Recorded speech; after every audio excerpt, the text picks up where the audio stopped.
Let's talk more about all this. Joining me right now to talk is Shan Wu. He is a former federal prosecutor and a defense attorney. Shan, so good to see you.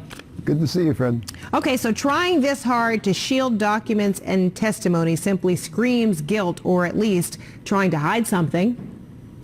It does.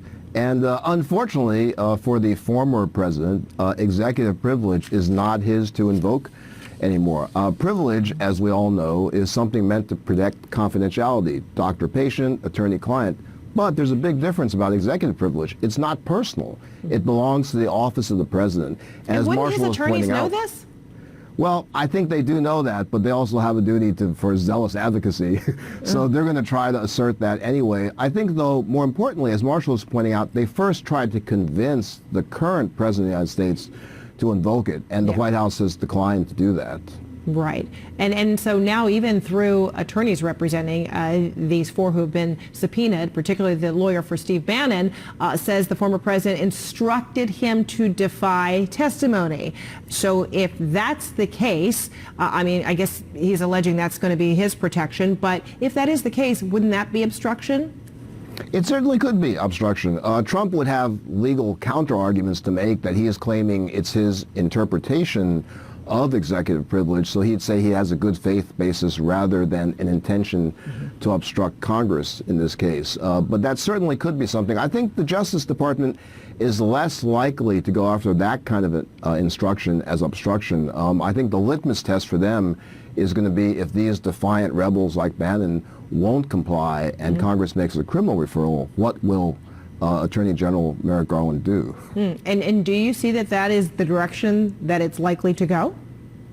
It sounds like that's what the Select Committee wants to do. I would actually suggest that if they're serious about using all their tools, that they go routes simultaneously. They can file the civil suit, which typically takes longer, and they can ask DOJ to prosecute it for criminal contempt. And for this DOJ, unlike the other one, I don't think there's going to be a conflict where they don't want to prosecute it. But Garland's DOJ, with all due respect to my former colleagues, has been a little bit timid about going after former Trump officials, I think. So this will be a big test for them if they're willing to do that. And why do you think that is? Because the Department of Justice doesn't want to come across as, they're afraid of any appearances of doing work for the White House, because obviously the former president went to the White House, asked for executive privilege, and that White House said no. So now if the Justice Department gets involved, is it tantamount to thinking that here we go with the White House going after the former president because it's the existing White House's DOJ? That's exactly right, Fred. I think that this Justice Department is very much aware of the fact that the Trump Justice Department really debased and hurt the integrity of the institution.